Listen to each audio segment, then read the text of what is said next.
Olá, queridos, saúde, paz e prosperidade. Esse é o nosso devocional número 15, né? Estamos aí avançando para a nossa terceira semana e última semana desses 21 dias de jejum e oração para avivamento pessoal. Irmãos, nós estamos falando sobre comunhão com Deus e estamos falando também sobre oração. Falamos ontem sobre a oração, né? Pontos importantes que devemos ter numa oração, que pedir perdão de pecados, confissão, adoração, os pedidos, também agradecimento. E hoje eu quero falar com vocês sobre os impedimentos da oração. O que pode impedir ou atrapalhar a minha oração? Atrapalhar a resposta, o retorno da minha oração.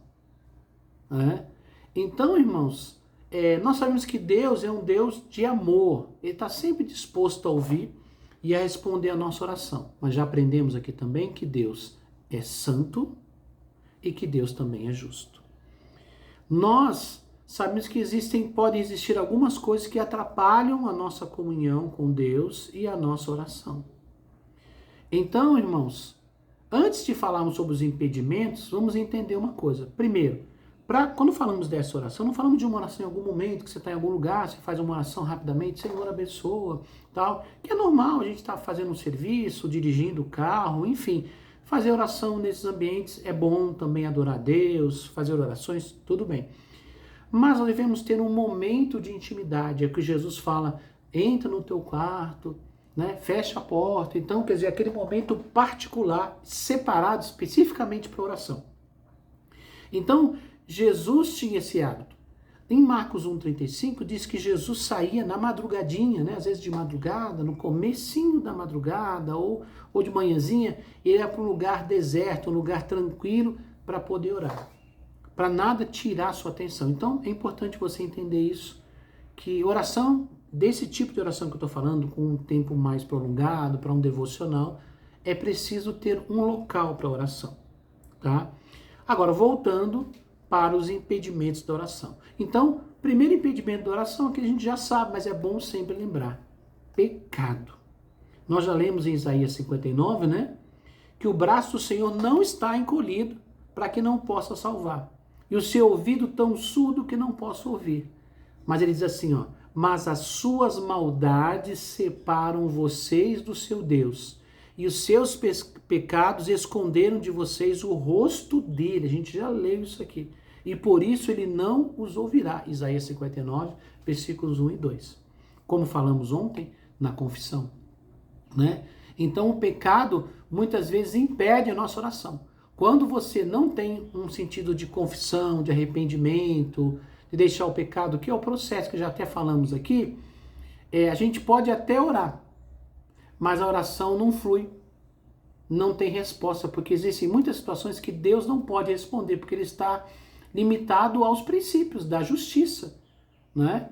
Então ele não pode quebrar as leis que ele mesmo estabeleceu.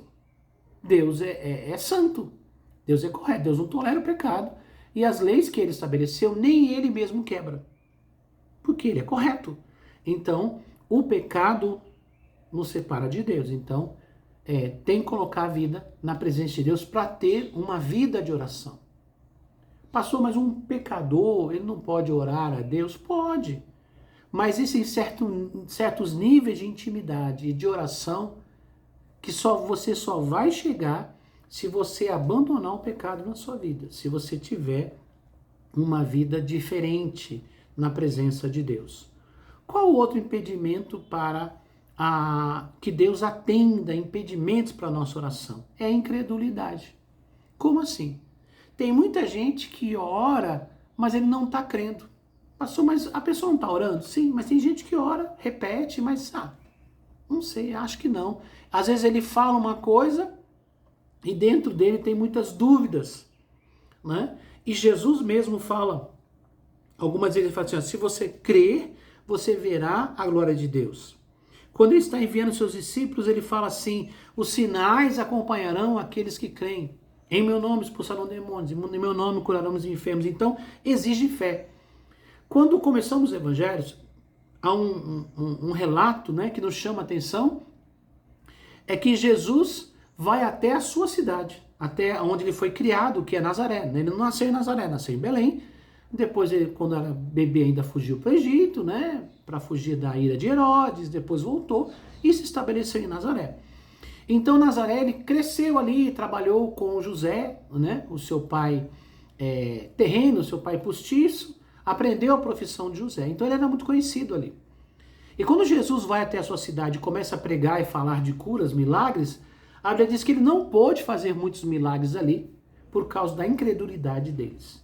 Então você percebe que uma exigência para atender uma oração é crer. Se o próprio Jesus, em pessoa, não pôde realizar muitos milagres naquele lugar porque as pessoas não creram, para nós não seria diferente. Então é necessário que haja fé no nosso coração, que a gente creia. Então a incredulidade é o impedimento. Então, a gente viu que o pecado é um impedimento à oração, a incredulidade é um impedimento. Quando eu falo, não é que a pessoa não vai orar, mas não vai obter resposta, tá? Outra coisa que atrapalha também para a gente não ter as respostas é falta de intimidade com Deus. Alguém fala, pastor, mas a oração não é um tipo de intimidade com Deus? Sim. Mas quando fala de intimidade, fala de criar relacionamento com Deus através da oração e através da palavra. Porque você conhece Deus. Quem é Deus? Como é Deus? Como é que ele age? Quais são os princípios de Deus? Tudo isso está na Bíblia Sagrada. Então, quanto mais você aprende a palavra, ouve e estuda a palavra, mais você conhece a Deus. E aí você consegue ter intimidade com Deus, porque você sabe o que lhe agrada, você sabe o que toca o seu coração, você sabe o que não lhe agrada. Então, a intimidade tem a ver com relacionamento. Lógico, quem está chegando agora tem menos intimidade, que é natural. Mas não quer dizer que vai demorar. Quanto mais você se entrega de coração a Deus, com fé, com amor, procurando colocar os princípios da palavra. Algumas coisas que nós temos falado aqui são muito importantes para você gerar uma intimidade, para você estar sinalizando para Deus que você realmente quer viver na presença dele. Então isso vai gerar uma intimidade. Porque tem um texto em 1 João 5 que diz assim, ó, a palavra diz que se pedimos alguma coisa de acordo com a sua vontade, ele nos ouvirá. E sabemos que ele nos ouve em tudo o que pedimos. Sabemos que temos o que dele pedimos. Então, irmãos, a resposta está ligada diretamente à intimidade, porque a intimidade, eu sei o que está no coração de Deus. Por isso que ele fala, se pedimos alguma coisa segundo a sua vontade. Tem muita gente pedindo coisas que Deus nunca vai fazer. Isso significa que ele não conhece a Deus de verdade. Quando você tem intimidade com uma pessoa, conhece bem, você sabe o que você pode falar para ela, o que você não pode. Você sabe, né, quem tem pai, né, mãe, foi criado, você sabia que tinha coisas que você podia falar para ele. Tinha coisas que se você falasse era pegado, né? Ele nunca ia aceitar. Então a intimidade tem a ver com isso. Então existem muitas pessoas que não têm intimidade com Deus. Então a intimidade leva um tempo, mas tem que começar. E tem a ver com o conhecimento da vontade de Deus através da sua palavra. Então, repassando aqui. Quais são os impedimentos, né, para a oração? Estamos citando alguns para vocês. Pecado, né? Pecado não tratado, não confessado, enfim, né? Incredulidade, falta de fé e falta de intimidade com Deus, porque as pessoas vão pedir coisas que de repente Deus não promete e Deus até combate, né? Como assim, pastor? Vou dar um exemplo aqui. Já teve caso a gente receber pessoa e falar assim, faz uma oração por mim.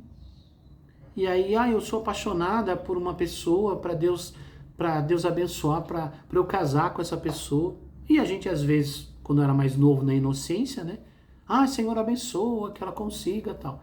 Hoje, geralmente, a gente conversa antes de fazer uma oração, para entender. Que já teve muitos casos de pessoas que chegam na igreja e falam assim, ora para eu conseguir casar com fulano, eu sou apaixonado por ele. Mas você vai descobrir, a pessoa é casada.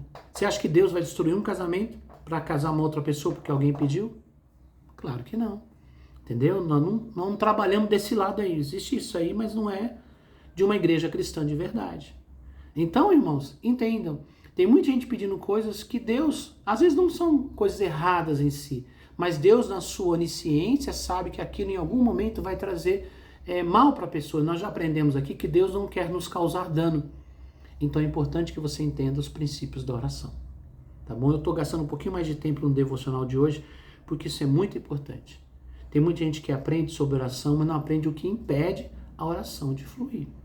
Existem mais textos? Existem. Mas esses aqui, por enquanto, dá pra gente trabalhar no dia de hoje. Tá bom? Então vamos orar para Deus abençoar, para a gente ter uma vida profunda de oração, para a gente vencer os inimigos da oração, entender esse princípio, né? Ter mais intimidade com o Senhor. E ontem nós oramos pelos governadores, vamos orar pelos deputados estaduais que fazem as leis aqui em São Paulo, fiscalizam, ou em todo o Brasil, os deputados e todo estaduais. Vamos orar? Pai, em nome de Jesus, nós nos apresentamos diante do Senhor. E nós apresentamos aqui, Senhor, os nossos pedidos. E hoje aprendemos, meu Deus, que existem impedimentos da oração. E nós não queremos ter uma oração vazia, uma oração que é ouvida somente até o teto e não passa disso. Pai, tenha compaixão de nós, ajuda-nos, Senhor, para que o pecado, a incredulidade, meu Deus, a falta de intimidade com o Senhor, não nos atrapalhe de estar na Tua presença, mas que através do conhecimento da Tua palavra, através da oração, da comunhão, nós possamos gerar uma intimidade com o Senhor. Pai, que nós possamos quebrar todas as barreiras mentais, intelectuais, humanas, que muitas vezes geram incredulidade para o milagre, para a bênção. Pai, nos ajude a vencer o pecado, para que nós possamos, meu Deus, estar na Tua presença com ousadia. Em nome de Jesus, Senhor, ajuda-nos a ter uma vida profunda de oração. Pai, nós também oramos também pelos deputados estaduais aqui de São Paulo e também de todos os estados que fazem as leis, Senhor, dentro de cada estado, que fiscalizam os trabalhos, para que sejam pessoas corretas, que façam leis que ajudem a cuidar e a proteger o nosso povo, Pai. Nós te pedimos e agradecemos em nome de Jesus. Amém. Queridos, Deus abençoe vocês. Estamos começando hoje, a nossa última semana dos 21 dias. Deus abençoe e até amanhã, se Deus permitir.